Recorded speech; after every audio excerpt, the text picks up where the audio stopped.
All right. Hi, everybody. This is Kyla. I'm coming in from you from Succeeding in Heels, a place where you can create an amazing career and a life you love. And today I have invited somebody special on. You probably heard me talk about her on social media. And by the time this comes out, actually, she would have done a live presentation at my meetup that I have at the moment once a month. And I wanted to bring her on to find out more about her business and where she got to today, because everyone has a story, and definitely career and business is not a straight line. So I thought I'd bring her on, and her name is Emilia Ohrtmann, and she is from MNFL Design, and she's here today. So hi, Emilia. Thanks for being here. Oh, thank you. And hopefully my internet will be okay, so then we won't cut out. But, you know, technology these days, what can you do?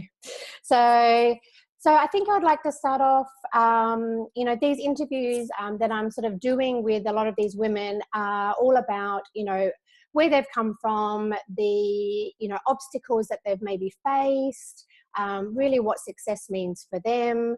And then I've got a few questions at the end, which are a little bit fun, and you get to know them a little bit more. So, but I'd love to know a little bit more about your sort of career story and sort of how you got from, you know, where you are today, you know, with MNFL, and what that journey sort of looked like for you over the past few years.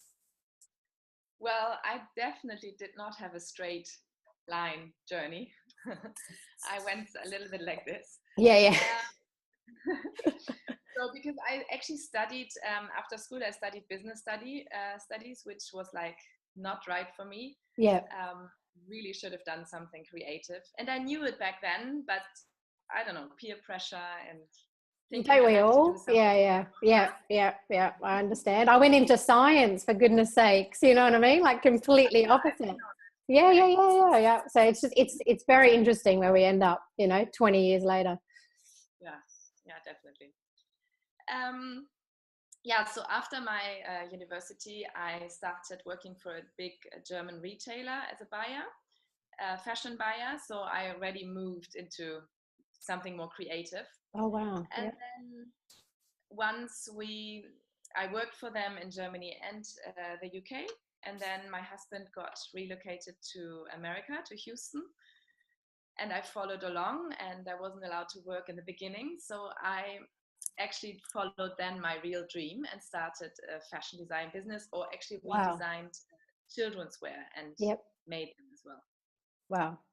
So that was my I followed two passions there, because first of all I wanted to go into design, and secondly I wanted to start my own business. So there I do not want to miss that time, because I learned starting a business and, you know, what to do and what not to do, and huge learning curve. Yeah. Good. And then we moved to Dubai. I continued that business here and in Germany, but I also met somebody else, and we started another small business importing Portuguese children's shoes and selling them here. Oh wow! Okay.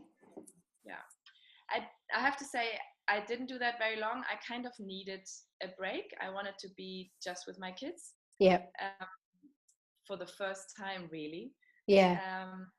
I had my third child, and then I decided I just want to be a mom for a while. Yeah. But I didn't do it very long.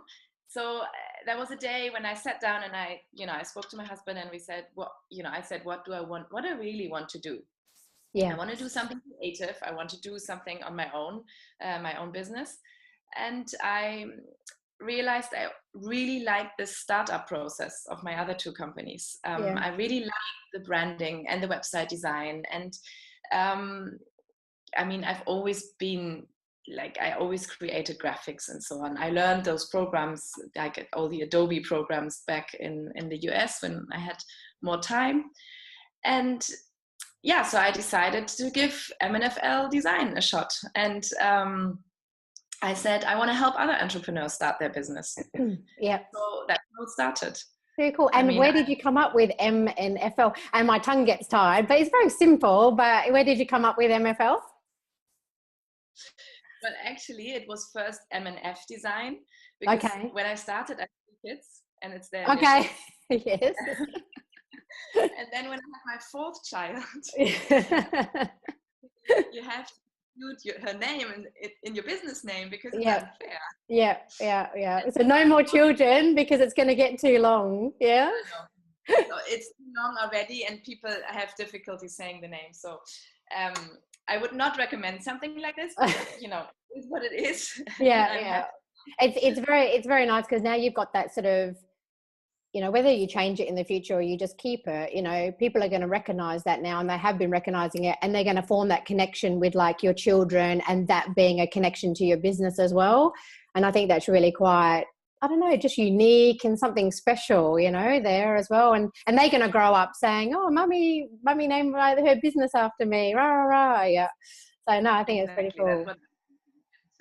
Yeah. But people remember it. But on the other hand, I had even like really close friends asking me, why MNFL Design?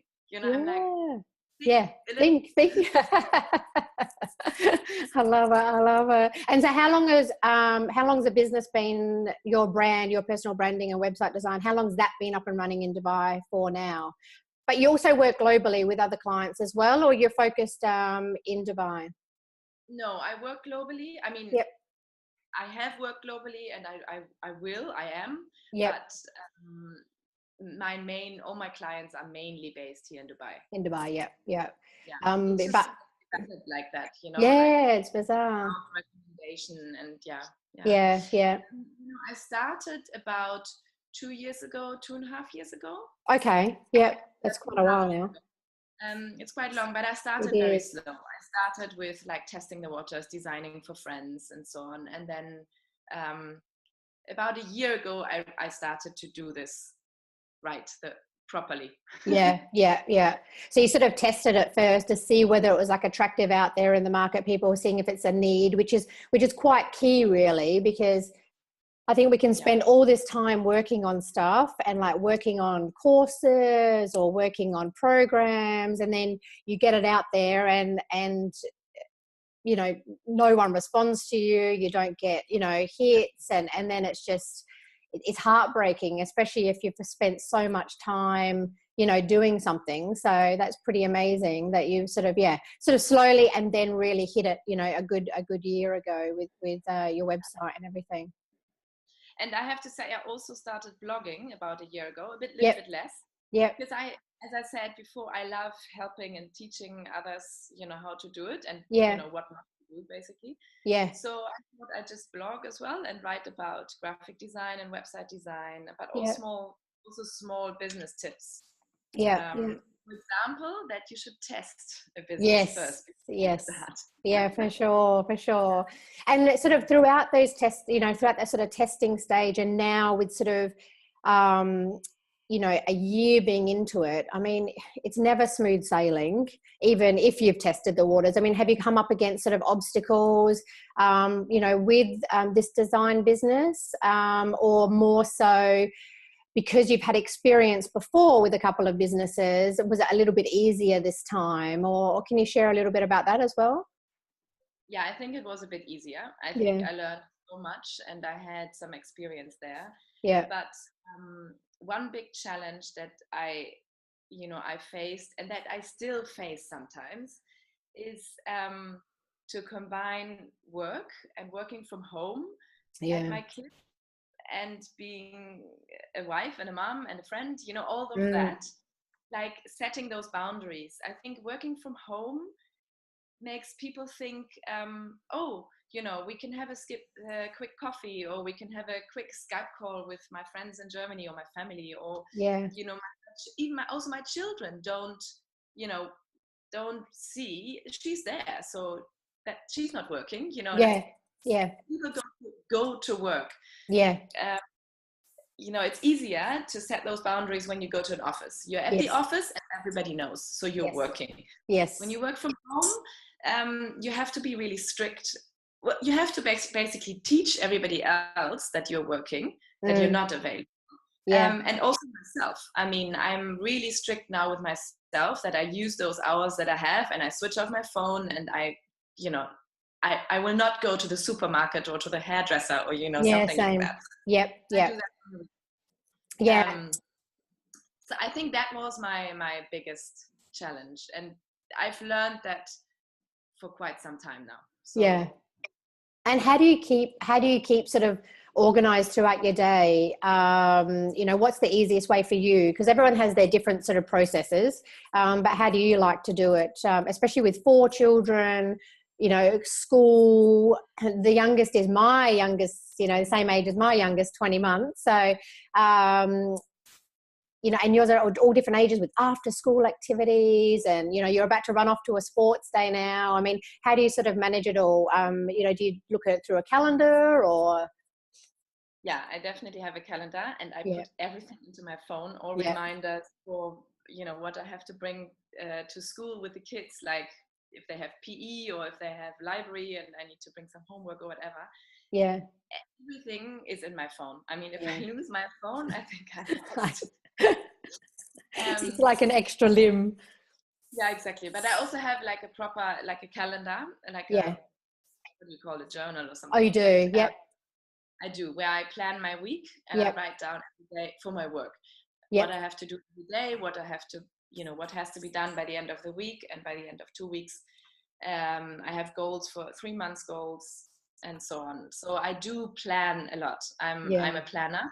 I always have been, but it's also crucial. I wouldn't be able to do it otherwise. Yeah, for sure. Because I think you just get taken off track, and before you know it, you've been scrolling through Instagram for half an hour and you're just like, this is just out of control. I do think though, because people do ask all the time, how do you manage it with children and work, but I do think you become more effective because you have a certain number of hours in the day and that is all you have. So there's none of this time wasting, at either end, like at 8:30 in the morning, say if you're in the office, you'd go to the coffee counter and get your coffee and you would stand there and have a chat, and you know what I mean? Like basically with us, it's like bam, bam, in, go. The kids are at nursery, let's go. Yeah. So no, 100%. Yeah. Totally agree. And I was actually speaking about scrolling through Instagram, but, and having a look around there the other day, and, we carry on about, I think there's a lot of pressure about creating our own success, building successful businesses, building successful careers. But I also know that it's like, it's completely different for everyone. What it is for me is different to you and is different to, other people I speak to. But for you, like, what would you say sort of, how do you measure your success, for yourself and your family and your business? I think it's actually a really difficult question, and a question that can be answered in so many ways. And I mean, it also changes over time.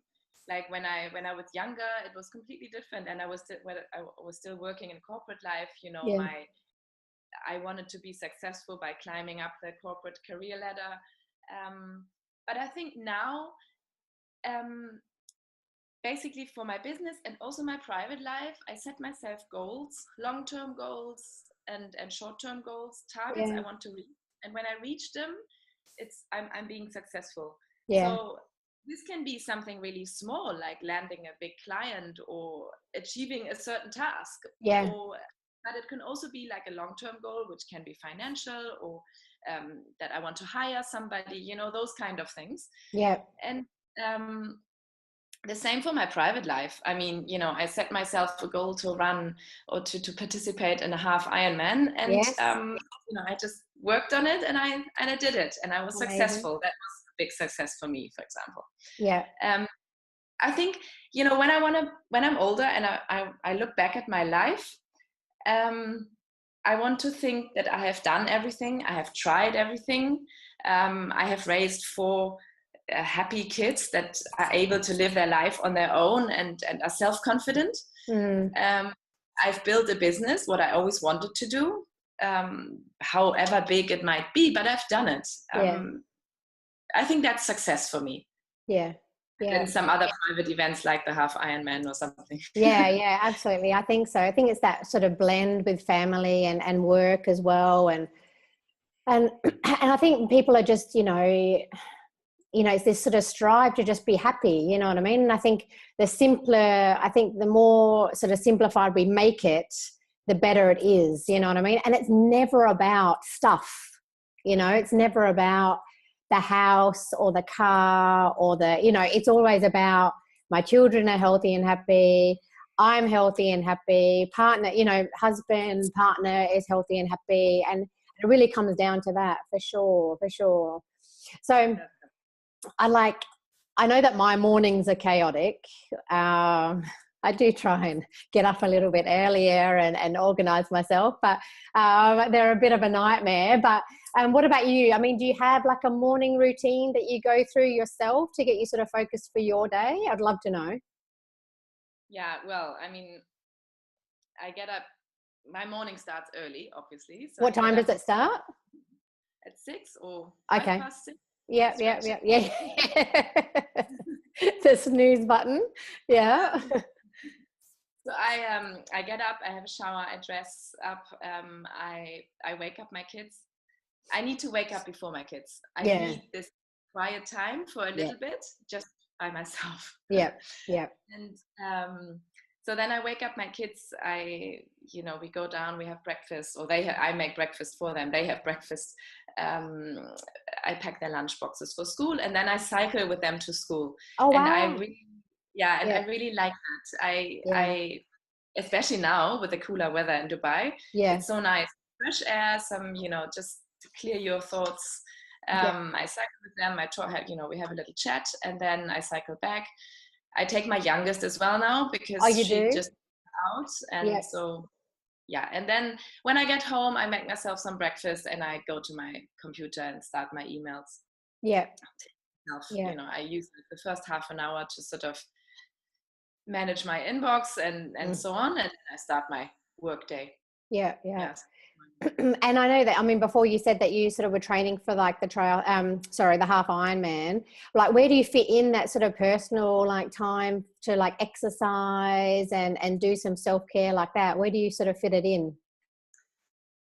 Well, for the training, I did train in the morning sometimes. So I wait straight from school drop off to like the swimming pool or something. Wow. And then I swam for half an hour.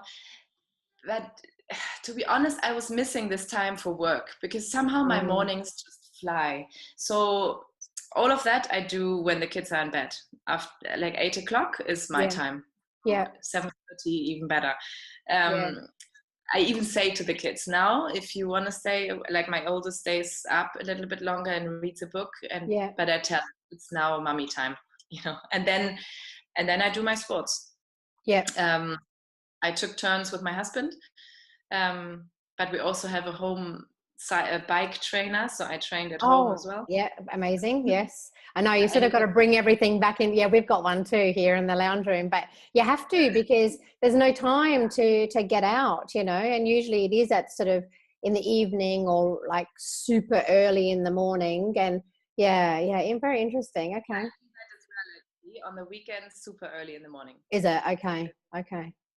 Yeah. And so your typical day, what does it sort of look like? You're up at 6, you pack all the lunches, you're off dropping the kids by like 8, I think. Well, Henry starts school at about 7:45 actually. And then you come home and you sort of set with your emails. How does your day sort of flow? I mean, there's never one typical day for a day in the life. You can't say definitely doesn't go by clockwork, but what do you sort of do every day, or what does your sort of typical day look like? So my 2 oldest kids start school, or the 3 kids start school at 20 to 8. So we have to leave the house 7:15. No, actually it's 7:30. 2 of them 7:30, the other one 7:40. So it's quite early. And then they get home by 2:30, 3:30, depends a little bit. And I really work, all that time, all the morning. I have a fantastic nanny who helps me with my youngest. Or perhaps if my third one comes home a little bit earlier. And once they're home, I am with the kids. They have after school activities, or we do something together. Today we will go to the tennis tournament here. Oh, nice. Yeah. So I really spend that, afternoon hours with the kids. And then once they're in bed, well, I have to do my sport stuff. Yes. or I try not to work too much because I'm actually tired. I do like educational things, you know. I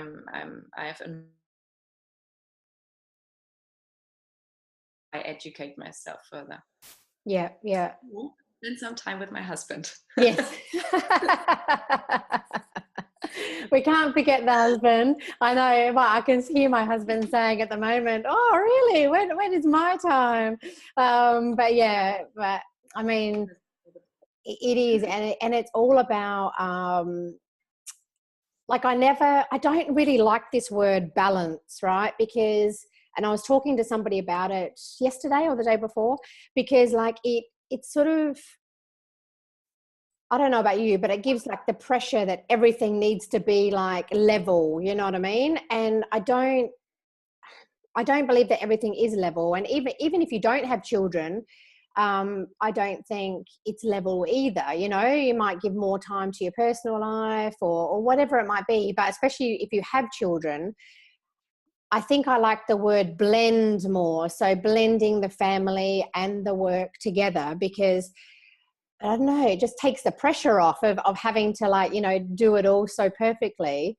I mean, for you, I mean, you know, is there any advice really that you could give sort of a woman, and, you know, blending career with family, and what have you sort of found that sort of works at the moment, or is it still a trial and error? It is for me anyway. So, but you know, do you have anything or sort of thoughts around that? Yeah, I mean, it's like I said before, it's time management. Yeah.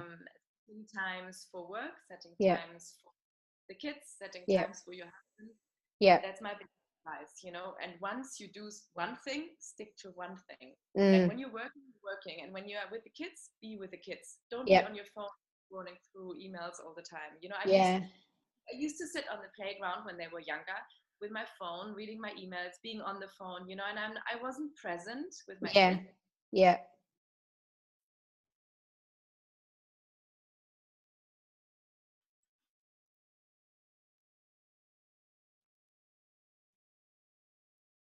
Either you're there or you're not there. Yeah. For sure. But Sorry, the video cut out a little bit. One advice I would give new moms and working is to really take some time off work and just be with your born baby. Because I didn't do that, and I regretted it. That's why I took this time off later down.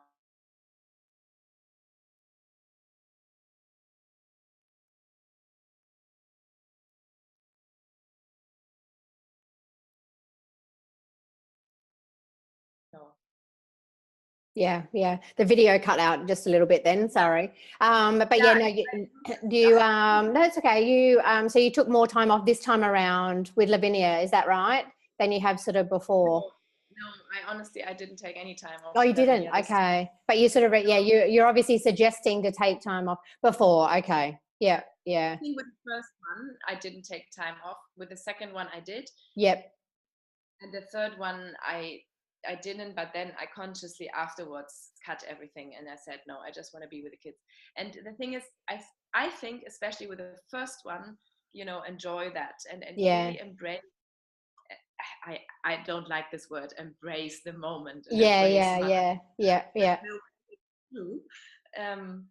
Spend time with your newborn and with your kids. It doesn't, you know, if you can, even if it's, you know, even if it's a few weeks, take them off and just spend time with your kids, because it goes super fast.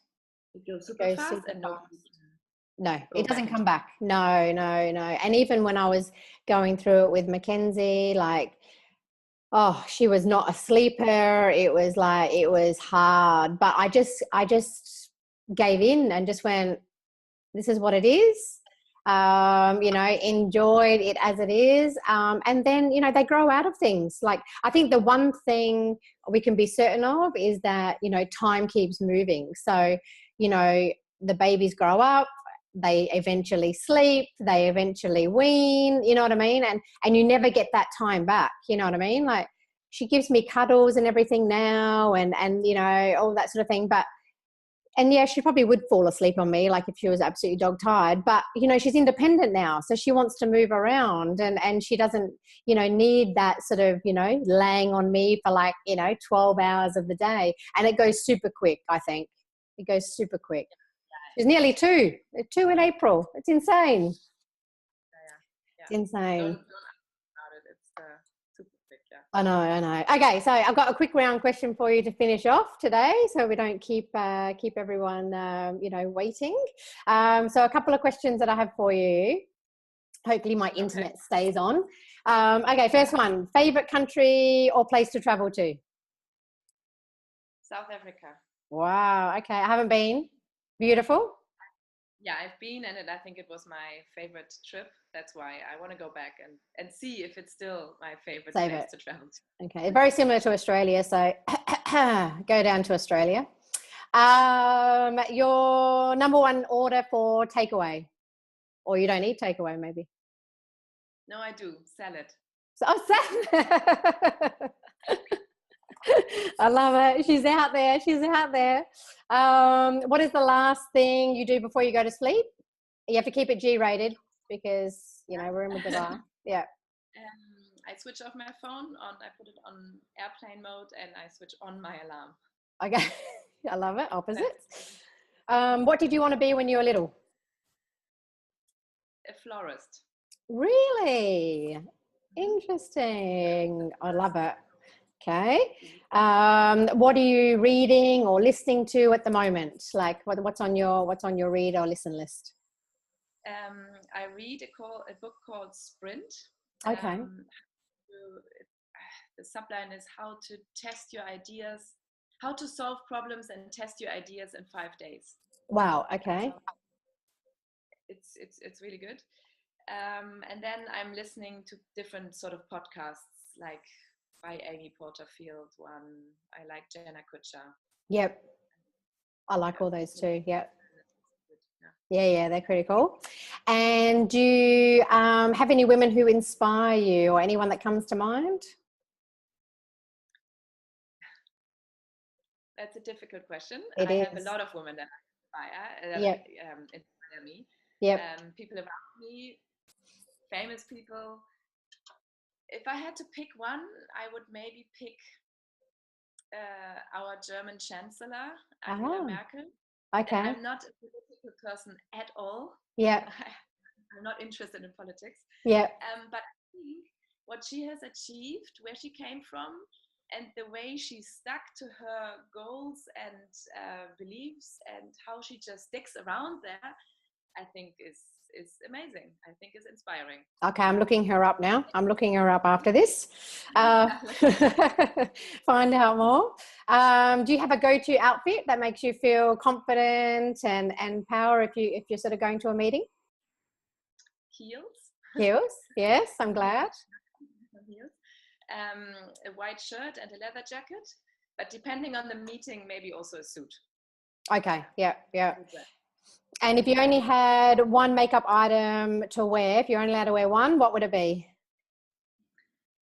Mascara. Yeah. And I was going to ask you the last question, heels or flats, but since you said heels, but maybe it could be flats. Which one do you prefer? No, I wear flats more, but I like heels to I don't know, rise up. Yeah. And I think it changes your posture, I think, also when you're like standing in heels. You walk differently. I think you walk and present yourself differently. Yeah. But for convenience with the kids and, being it's so warm outside and so on, I prefer flats as well. Oh, thanks. So if people want to get in touch with you, I know that you've got some free downloads on your website. I think some branding ones, as well as I think a checklist of the must-haves for your website as well. Where can they find you basically? Well, it's www.mnfl-design.com. Yep. And then blog at the end for my blog posts. Okay, and then, of course, social media. I'm on Facebook, Instagram, Pinterest, mainly. Yeah. Perfect. Okay, great. And you got some freebies on there that can help them really sort of nail their personal design, and really help them if they're wanting to start a business. Yeah, I have different ones. I have one, I call it branding checklist. So if you want to do your own brand, what do you need to do? What do you really need to think about first? And then what are the steps to do? Like starting with collecting images and really knowing your target customer. Yep. Then I have another one, a website design checklist. So what's important on websites. Yep. And then for the complete, I call it non-techie entrepreneur, I have a list that explains all those words that are out there, you know, hosting, domain name, what is a good email provider, and so on. And then how can you decide if you want to design your own website or if you want to hire somebody? Yep. And if you do want to hire somebody to do it, what are good questions to ask your designer to find out if he or she is the right one for you? Okay, that's amazing. Yeah. Or download on my website. Yeah. Yeah, I think that's amazing because especially if you have no idea and you're just starting out, you know, there's so much information out there, it can get so overwhelming. So it sounds like there are a couple of key sort of things to go to just help, just to kickstart and to really sort of, you know, solidify what you want from your personal brand and your business. Yeah. Yeah. Oh, that's so great. Well, thank you so much. Thank you so much. And thank you to everyone for listening. And I'll be coming to you soon with some more Career Crush interviews. So make sure you go check out Emilia at MNFL-design.com and check out her site, and also poke around at some top tips that are on my website at the moment. So see you soon. Bye.